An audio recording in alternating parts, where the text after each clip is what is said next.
In today's video, I'm going to share with you how to find rental comps for any property in any location that you're looking to rent out. Let's get into this.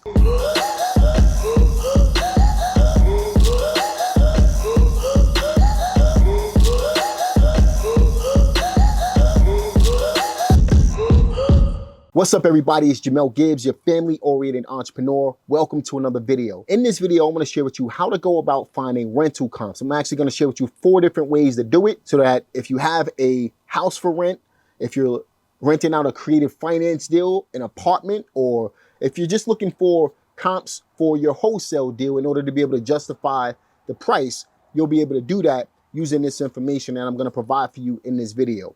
Now, the first way you're going to go about finding rental comps is by getting the address of the property that you're looking to rent out, and you're going to drive around that particular area within a 1/4 mile radius surrounding the property looking for houses that are for rent. So you're simply going to drive around like you're driving for dollars, and you're going to look for yard signs that's in front of the houses that says for rent on it with a phone number on it.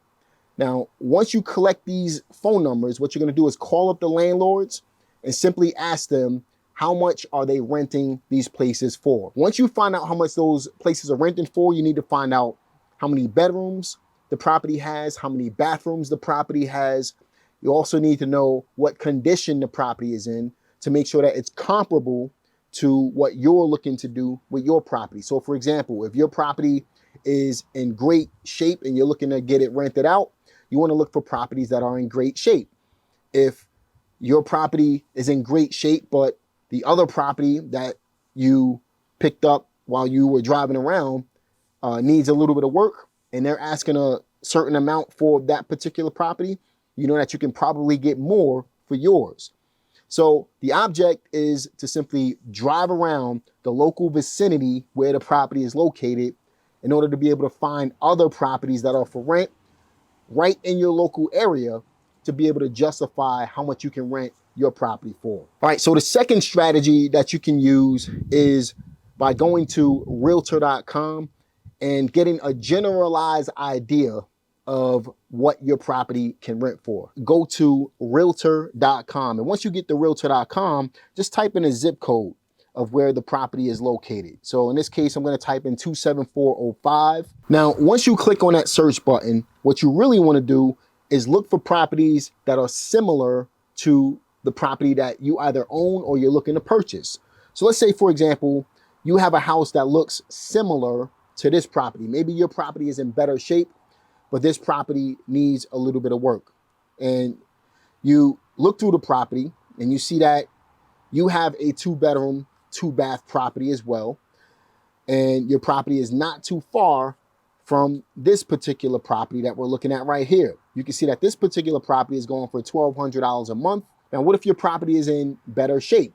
People will pay more for better condition, right? So maybe you can get a little bit more for your property. Now, I also want you to keep in mind that these properties are listed through realtors. So this pricing is going to be pretty accurate based on the realtor's knowledge of the local area. So if you see a $1,200 price point for this property in this area, that's probably going to be accurate. And the reason I'm saying that is because a realtor is definitely going to be knowledgeable on what's going on in the market, and they're going to have the information in order to be able to justify the pricing that they come up with for these rentals. Now, let's say, for example, this particular property is a townhome, right? Let's say you buy a row of townhouses that look similar to this property right here. You know that this is a 2-bedroom, 1-bath townhouse that's going for $975, and it looks renovated. So if you have a similar property to this, okay, let's say that your property needs some work. What you would do is say, if I renovated this property, chances are I'm going to be able to get this much for it. All right, and you would do the same thing going down the line. Look for similar properties to the ones that you're looking to rent out, and then use those as comps to be able to justify the price that you're looking to rent your property for. All right, so that's how you use realtor.com in order to be able to find rental comps in your local area. The third way that you can go about finding rental comps is by using Zillow.com. Now, unlike the Zestimate, which creates a home value for a property, rental estimates are a little more accurate when it comes to using Zillow. You still have to do your homework. You still have to use other sources in order to be able to justify the rent in the area.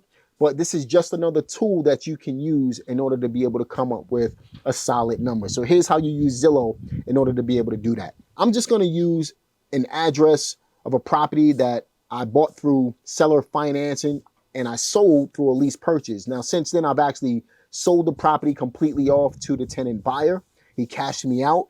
But let's say that I decided that I wanted to keep this property and rent it when I did purchase it. What I would do is come to Zillow.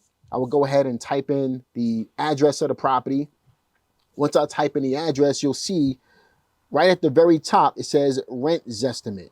And then you can see what that rent zestimate is. It says $1,564.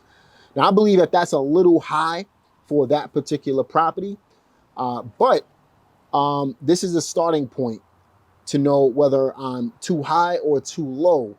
And it's going to help me justify how much I should rent this property for. Sometimes the properties don't have the rent estimate. You might have to dig a little deeper.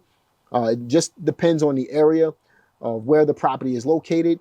But most of the time, I found that the rent estimate is available on most properties. All right, so that's how you use Zillow in order to be able to make that happen. Now, the fourth way to find rental comps for any property, whether it's local or virtual, is by using rentometer.com. So I'm going to type in that same property address that we used on Zillow.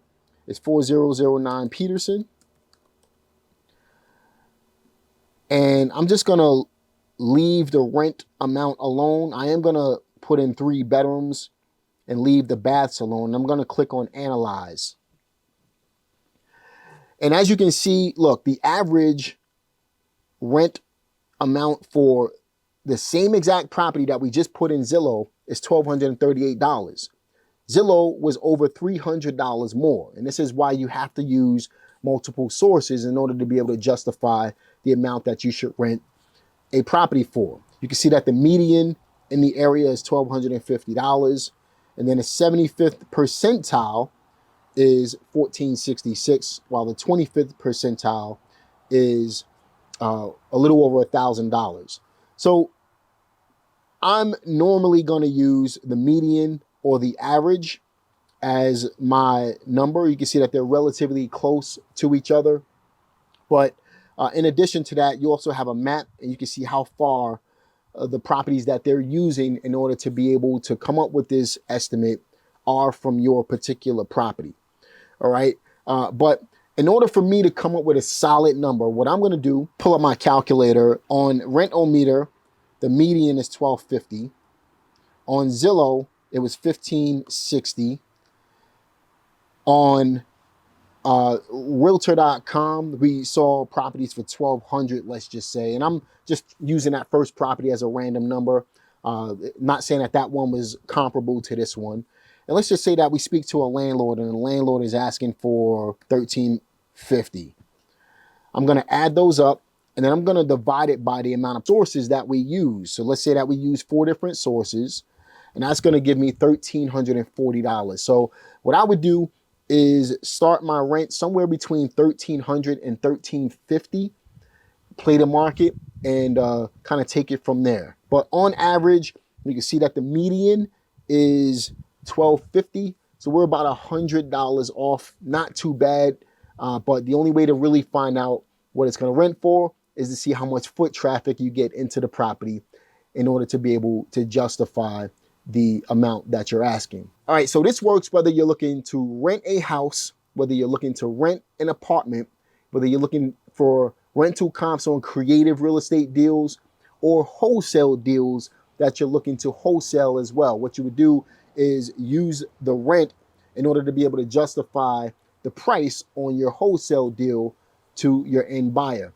But make sure you do your homework. Make sure you use these resources. These are 4 great resources. I use them all the time in order to be able to justify rents in my local market or on virtual deals that I'm doing as well.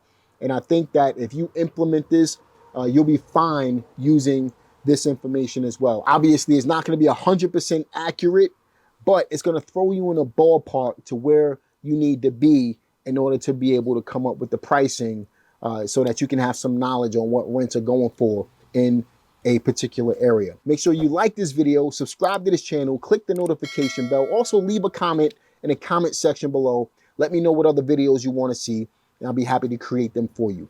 All right, see you guys on the next one. Peace.